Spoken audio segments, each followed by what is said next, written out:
Hello, hello, hello. How are you guys doing today? I know I said I was going to do a nighttime vlog, but that didn't happen, so it's a daytime vlog, which they're just as good, aren't they? I know some of you are like, no. Well, you get what you get, and you don't throw a fit, and we do with what we're given. So, let's see. Where is my lip balm? Alex and I, last night, we watched, my plan was to go vlog at like 10 o'clock. And we watched, I went and got Taco Bell, because Alex made chicken fingers and fries at home. Because that's like his new thing. He went to Costco and he bought like this huge thing of chicken fingers. Or maybe he went to Kroger, but I think he went to Costco and bought this huge thing of chicken fingers and like waffle fries. And so he makes them, and like he makes a ton of them, and then that's like he loves to eat that. So when we're like watching TV or whatever. So I went and got Taco Bell, which was an interesting experience last night. Well, first of all, I had reviewed the spicy potato soft taco, and I'm like in love with it. It's like my new thing. And bean burritos, of course. And then you can I get veggie nachos Bel Grande. But anyway, the line was rather long, and it was like moving really, really quick.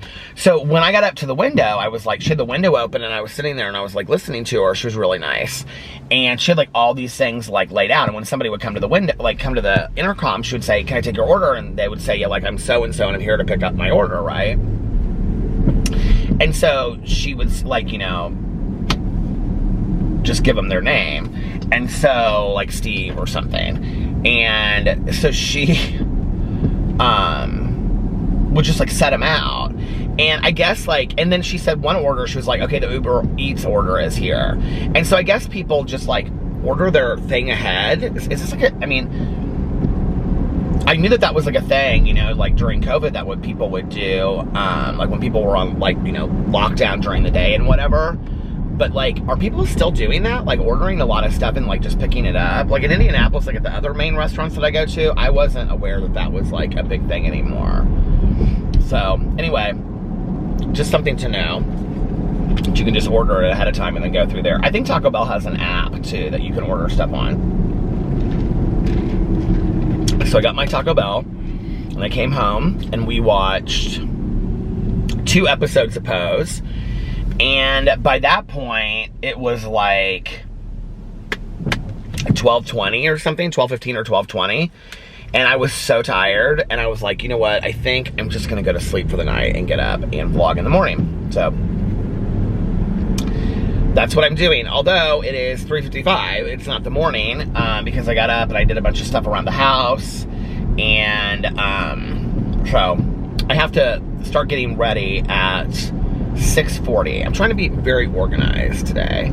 So, I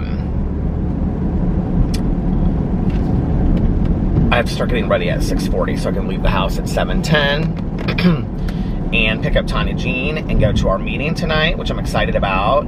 Last night we had our literature meeting and it was so good. And Alex was watching TV. This was before we watched Pose from 8 to 9. Well, we went over a little bit. There's only 5 of us now.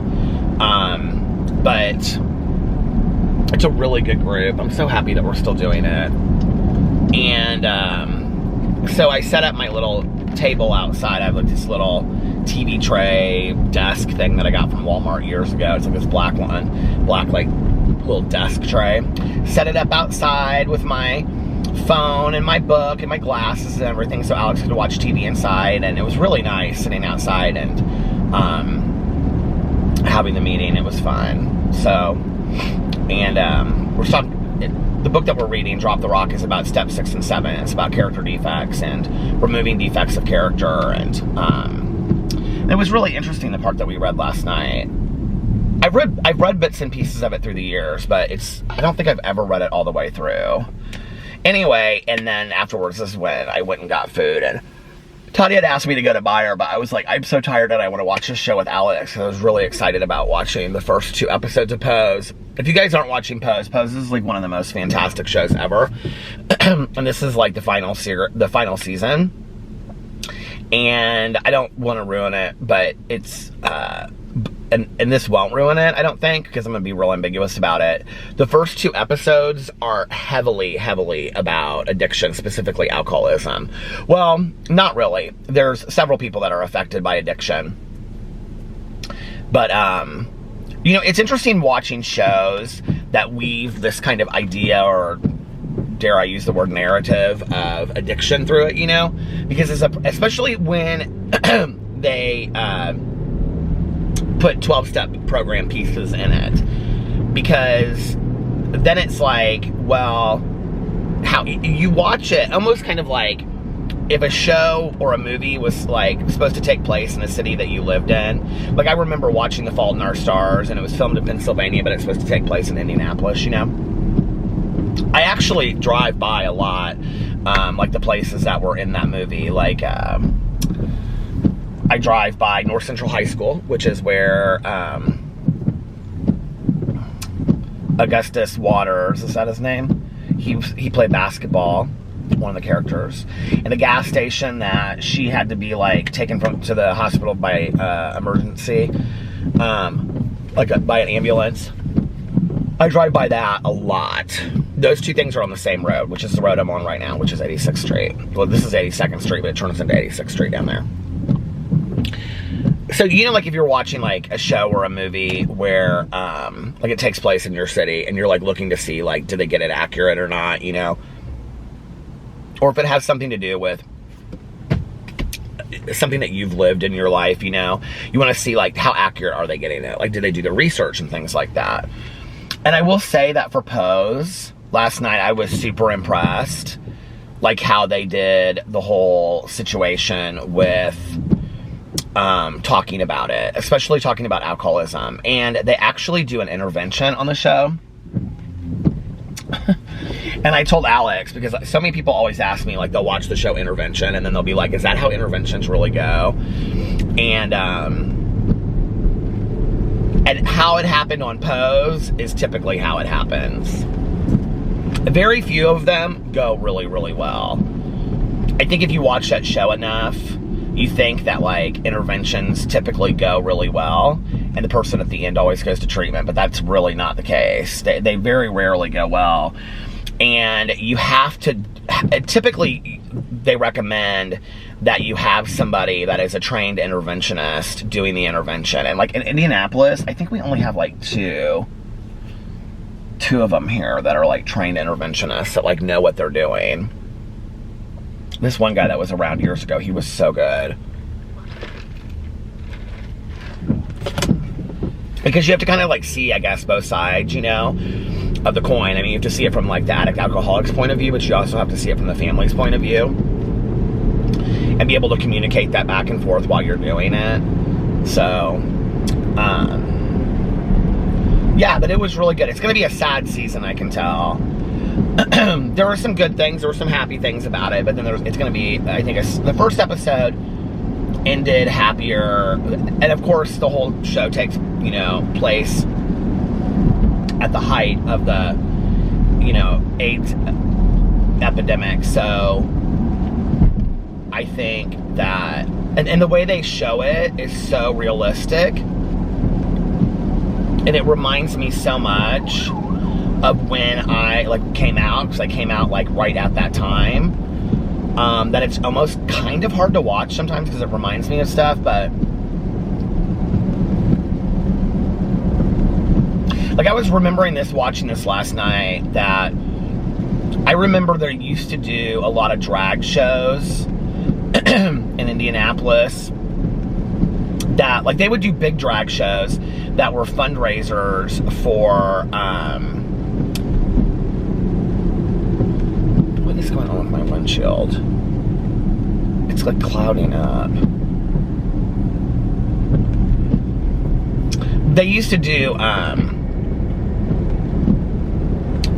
like drag show fundraisers in Indianapolis for like the Damien Center, which is a multi-service center, community center for people that have HIV and AIDS, and other organizations here in town.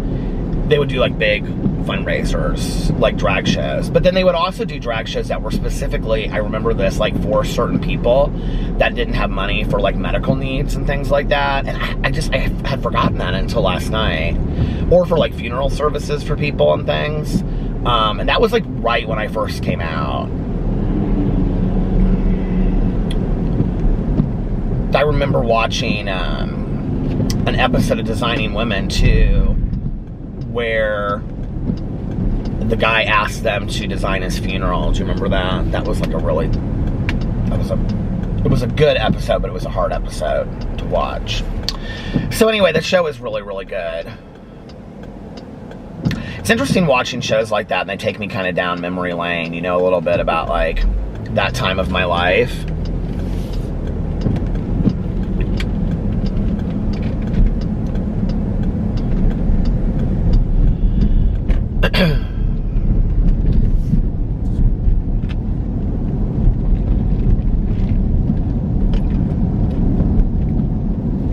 I'm excited about going to the meeting tonight.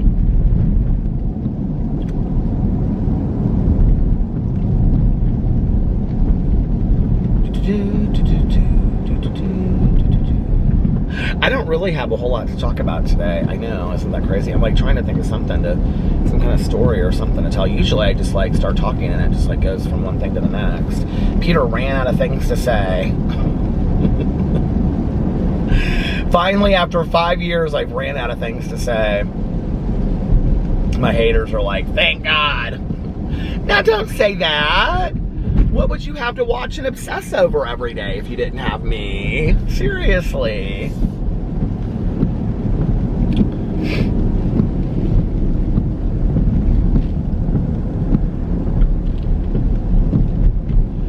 I was actually reading some comments before I started. When I was like sitting in the parking lot at Starbucks, and after I just did a review of the Spider-Man drink, and I was reading some of the comments from yesterday, and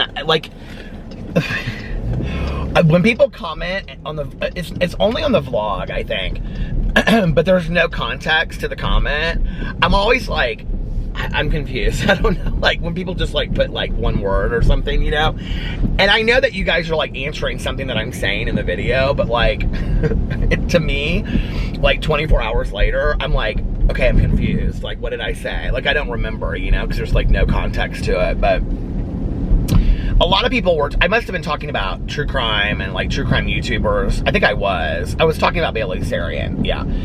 And people kept on saying Stephanie Harlow, Stephanie Harlow, Stephanie Harlow. And I watched quite a few of her videos.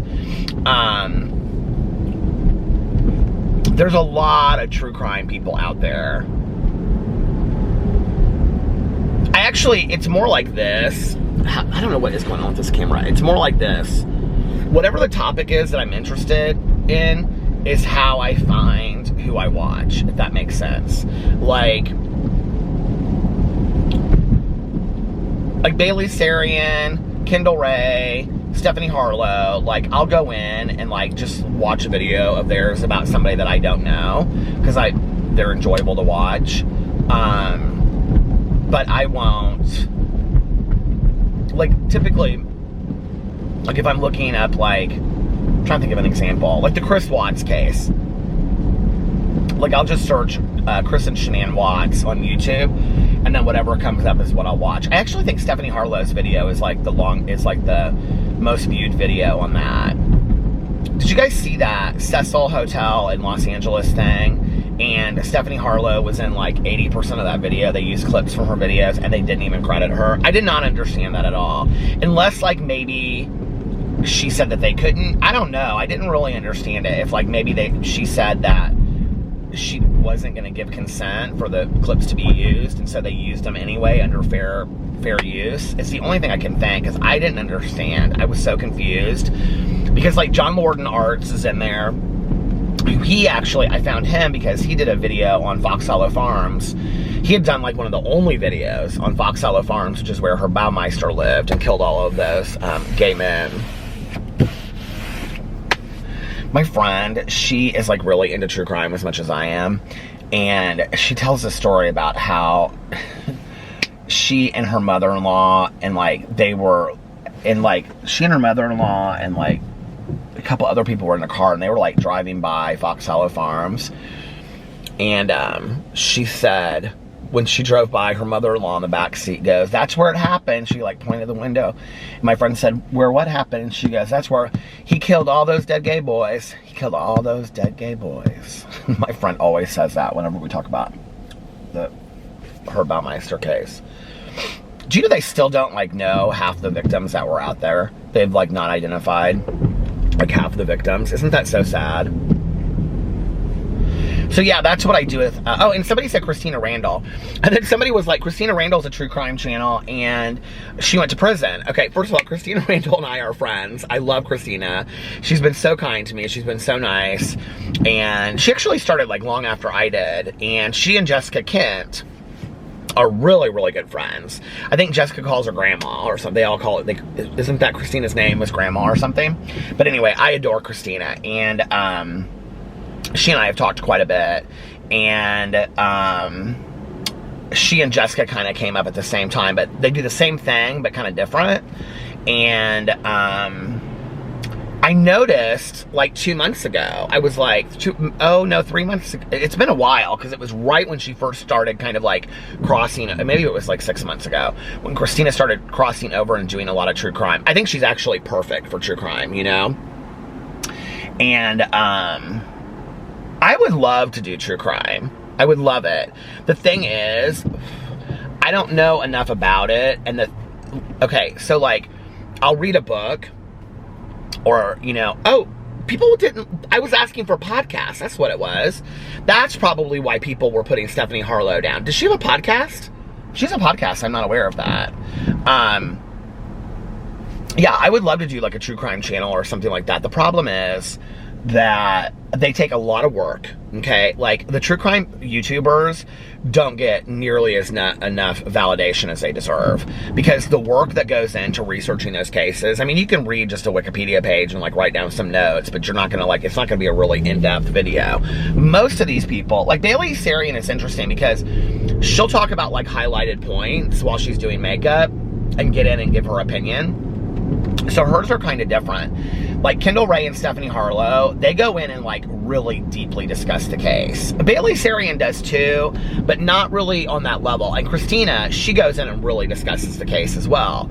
So to do that, you really have to watch the other documentaries and you have to read the forums, and because all of these cases have hundreds of forums out there, you know, of threads. And if you're not keeping up on that stuff, then people are going to come into your video and they're going to be like, you're totally inaccurate about all of this. You know, you're wrong about what it was. It was actually interesting because when I was watching Bailey Sarian's video, she made an inaccurate comment. I had just watched the Jeffrey Dahmer interview, and it was, and so they had just discussed this one part in there about when his mom moved out, and she actually was incorrect and when she was saying it. And I was like, oh, that's interesting. But then the documentary could have come out like after that, or maybe the information is wrong, so you don't know. And that's the other thing is like, if you're like, I noticed this a lot in reading about the Golden State Killer. Like, when you're reading about the Golden State Killer, there's so much information that kind of like crosses ways, and like depending on who you're talking about, like some people call him the East Area Rapist, some people call him the Golden State Killer. It just depends on who you're talking to as far as like the experts or who, you know. And there's a lot of information that, like, if you watch one show or one documentary will say one thing and another show will say something completely different.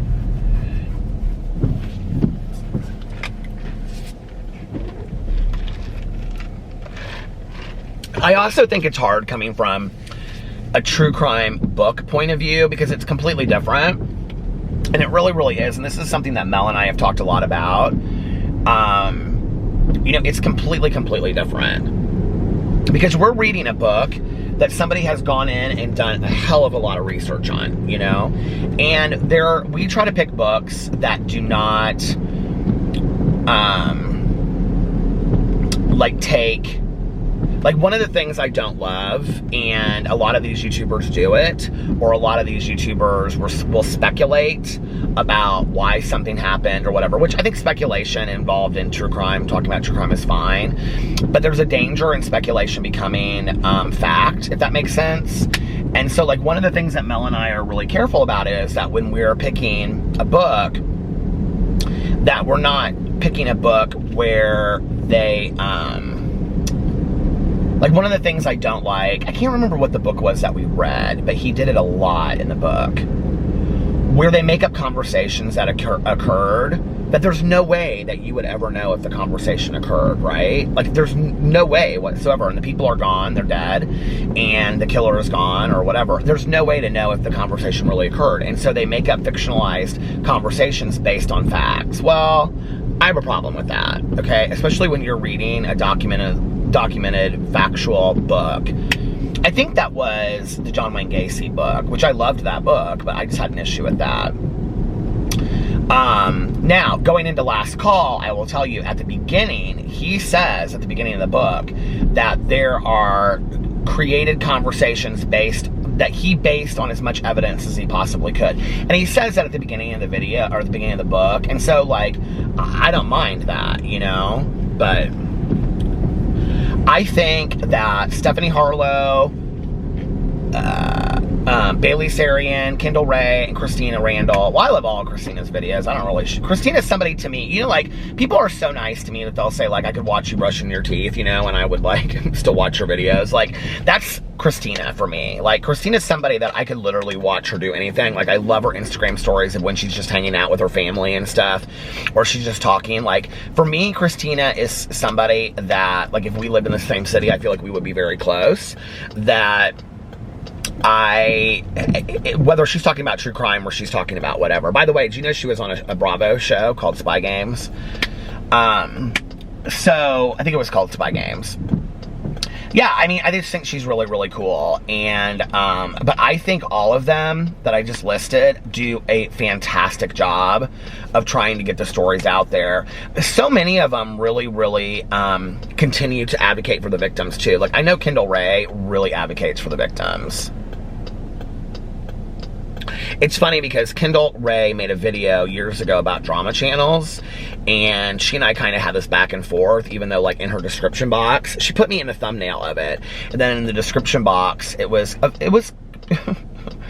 she was kind of a little patronizing. She said, you know, I feel like this does, I can't remember what she said, something about it doesn't apply to Peter Monn or something like that, but I still think that he has a lot of, like, room to grow on, and I'm like... okay, you know what I mean? Like, I'm not saying that that's not true. I mean, hey, every day that I wake up, I think I have a lot of things to learn and grow on. I was just talking about that last night in my little group, you know, that it's so funny that for all these years, I always thought that, like, my character defects come as a direct result of my fourth column in doing resentments, like in how I interact with people. But really, I think that my character defects come as a result of my fears, and I was talking about that. But I agree with her, you know. But anyway, so I think I came out and made a video in retaliation, basically calling her out. And so what's so funny is Kendall Ray and I kind of had a back and forth in DMs, and we're completely fine now. Like, I have no issues with Kendall Ray whatsoever. I think she's very nice. And I think she's a hustler on YouTube, and what I mean by that is that she busts her butt putting out videos, and she's got this whole other business, the CBD stuff, and I appreciate that. I appreciate anybody that hustles. And what I mean by that, and I mean that in a good term, I mean in somebody that wants to be successful and busts their butt to be successful. I highly respect anybody that does that. And she's also somebody that constantly is advocating for the victims of the cases that she talks about, and she always puts them out on Twitter and stuff like that. So I have no issues with Kendall today, and I think she's fantastic. But what's interesting is that people still find my video that I don't know. I don't remember what video it is. I'll have to find it. But and they'll, like, watch it, and they'll say, I think it was called, like, Dear Kendall Ray or something like that. And they'll be like, how dare you come for Kendall Ray? And I'm like, I have no issues with Kendall Ray, you know.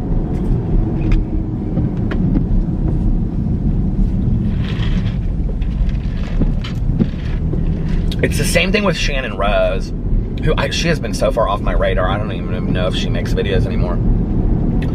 But Shannon Rose and I kind of had a back and forth little thing, and then she reached out to me in DMs, and she was really, really nice, you know?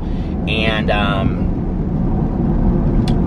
we talked, and I said, I don't have to make videos about you anymore, you know, if that's what you're asking. She said, that's what I'm asking, and I said, okay. And I haven't made a Shannon Rose video since. You know, I don't have to, you know, there's other people that I can talk about, and cover, you know, in the YouTube drama world. I think there's a lot of that goes on behind the scenes that people aren't aware of, that there's like, I think there's a lot of like animosity. People think there's animosity where there's not sometimes, you know. But in all honesty, I totally stay just in my lane and do my thing. And I don't really interact with a lot of other YouTubers. There's only a couple YouTubers that I talk to on a, you know, somewhat regular basis. Emily Baker, I talked to. She just passed 100,000 subscribers yesterday. I called her and congratulated her. I was really happy for her. Wes from Highfalutin Low Carb. Oh, Zachary Michael. I adore him. I think he's such a nice guy. And, he and I talk. Who else do I talk? I'm really not that. Dustin Daly and I talk every once in a while from time to time. And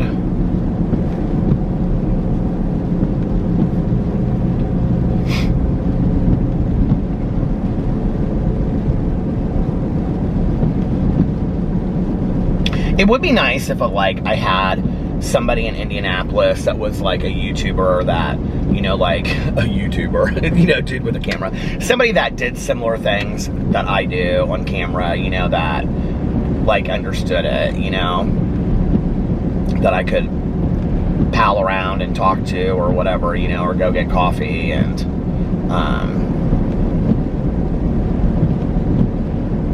oh, Andrew TMI, he and I talk sometimes. I don't really talk to anybody anymore, you know? And I think that,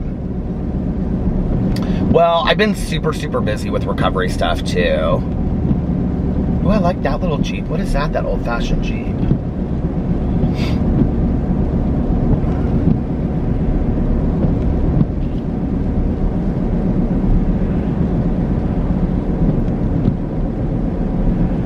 I mean, there's a lot of people that I talk to, like, in DMs and stuff like that, you know?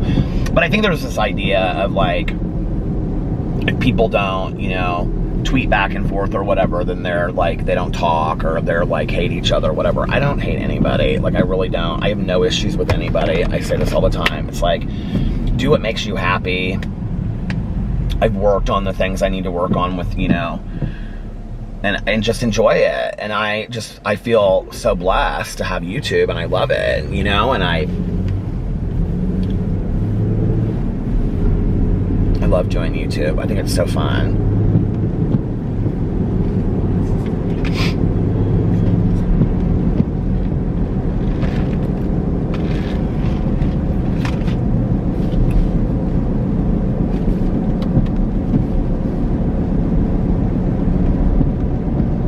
I think the other thing that would surprise people too, well, not with everybody, but with I mean, I've talked in my time of being on YouTube to a lot of YouTubers, and I think that one of the things that would surprise the majority of people that watch their videos, and I don't think there's anything wrong with this, it's inspiring, but how many of these people run their YouTube stuff like a business? Like, seriously, like, they'll have teams of people that they consult with, and I'm talking about all different sizes of YouTube channels, you know. They'll have teams of people that they consult with, and they'll have, like, you know, spreadsheets of calendars on their computers, and they'll, like, be like, well, this sponsorship is due on this day, and this video needs to go out on that day, and that's just not me, you know what I mean? That is just not me, and I think it's inspiring. I think it's cool.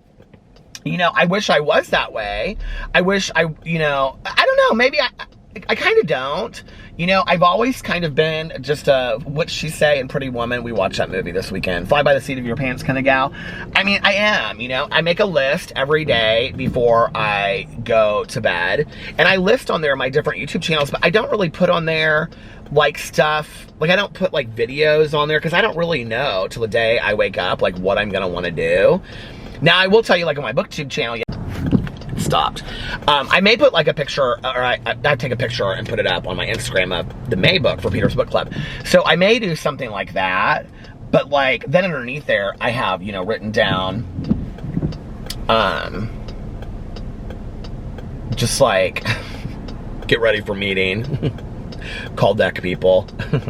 Sometimes I'll go in and actually pick the review out, like the drink or whatever, or the food that I'm going to review for the next day, and I'll write that down. But no, I typically don't, you know, and I was actually talking to Emily about that yesterday, and I said, you're so organized, like, it's so inspiring to me. And she was like, well, it's just, you know, what works for me and whatever, and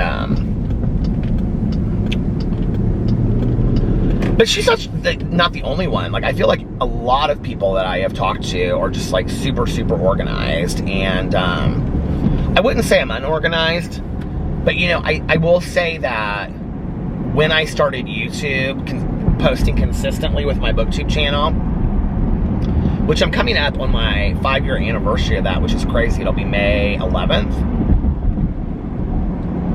Like, I just kind of got up and did what I wanted to do. If I wanted to do a tag video, if I wanted to do 2 videos that day, if I wanted to do this, I wanted to do that, that's what I did. And I would say that I still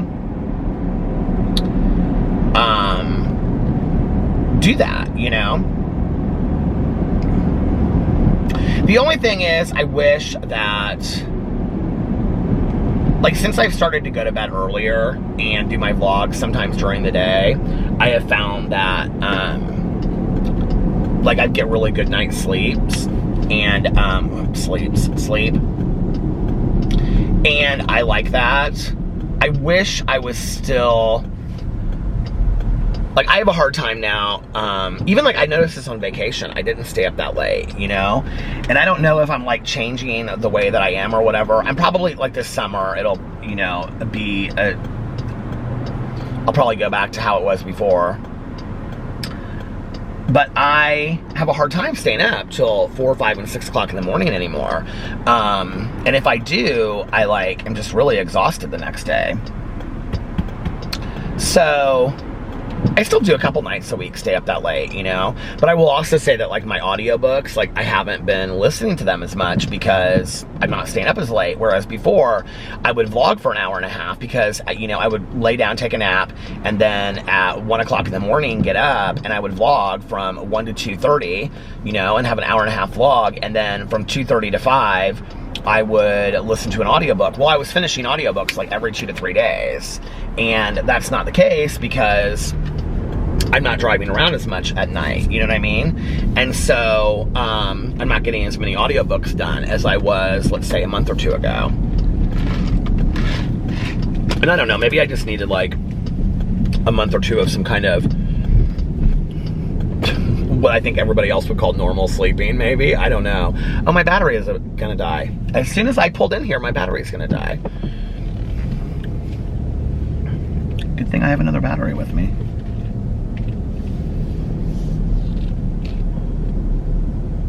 Okay. I will be right back. Okay, I'm back.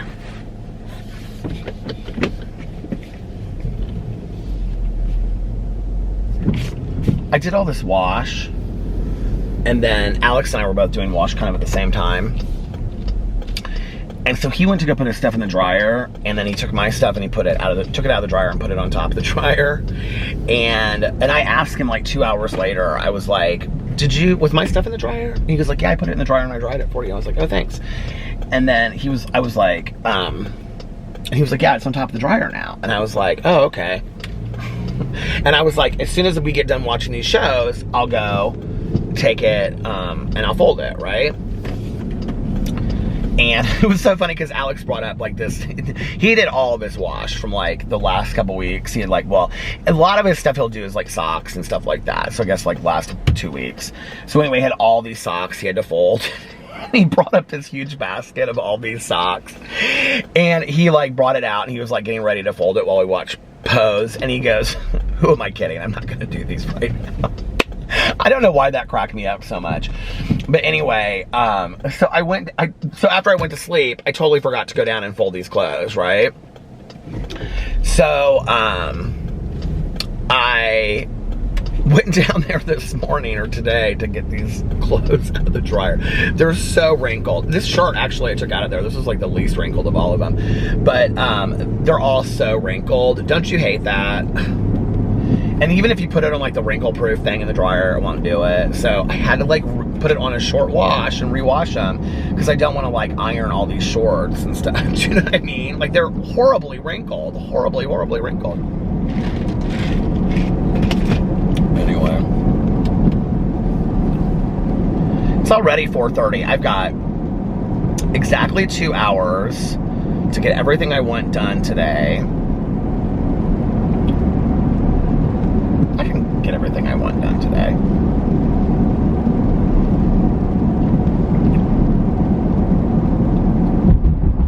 I just noticed today when I was taking the dogs out, it's been like raining all day, like not like hard, but just like spitting rain, you know?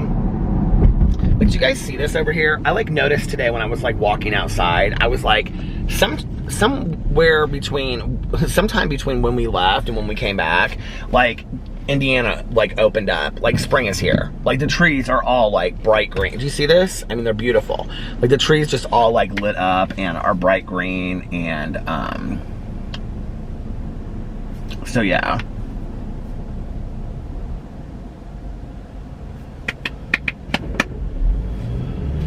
It's supposed to kind of be like this all week long, like raining. My mom used to love weather like this.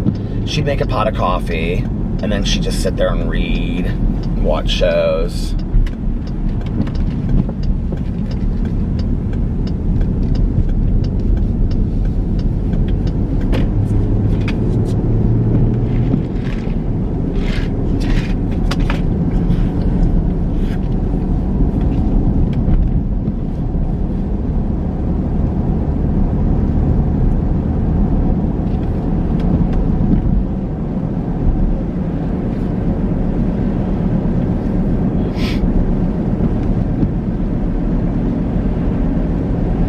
I remember my mom used to always, I've talked about this on here a million times, but she used to always open, like on a day like today, it's 57 degrees outside, she would have opened all the windows, like in the upstairs of the house, and just like let all that fresh spring air inside. Which is interesting that it didn't bother me more when I was a kid, because my allergies when I was a kid were horrific. I had really bad allergies. And so I don't remember like sneezing nonstop. Like I remember having bad allergies like when I was at school and stuff like that. But I think they were more like in the fall. I know that this is gonna sound crazy, but like my allergies through the years have changed. Like today, well, I would say the last couple years, I've mostly, just because I get seasonal allergies like in the spring and in the fall is 10 times worse for me. But I mostly, the last couple years, have gotten headaches. This year, it seems to be affecting my throat, like losing my voice kind of, and I feel real nasally. Alex's allergies are horrible. He has to take allergy medicine every single day. I did not take my medicine today. I should have. Well, maybe I'll take it when I get back.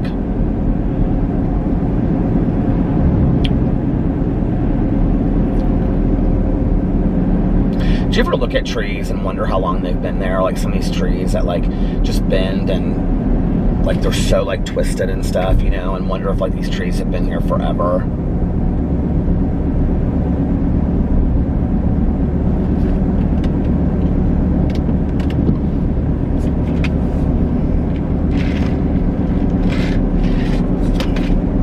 When I was reading the book, The Underground Railroad, I was just telling our friend this on his trip, by Colson Whitehead. It ended in Noblesville, Indiana, which is almost like right here where I'm at. And that's Conner Prairie Settlement that I just passed. And it was interesting because she was saying that our friend, that she did this diversity training for her work, and that I was actually at Conner Prairie, and that while they were there, they talked about the Underground Railroad and how this is the area that it was like one of the northernmost parts of the Underground Railroad, which I think is really, really interesting. That like I was completely unaware that Indiana you know, had that. Like that we were even part of that story, that history. I had no clue, you know. If you've never read The Underground Railroad by Colson Whitehead, you should read it. It's fantastic. It is really, really good.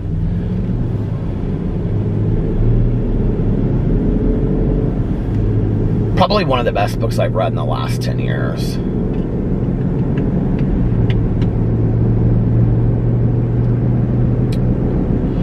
All right, well, listen, you guys, I'm going to get off here now, and then I'm going to go home and make some videos, finish my laundry, and take a shower and get ready for my meeting tonight. And I will be back later tonight. If nobody else has told you this today, I love you.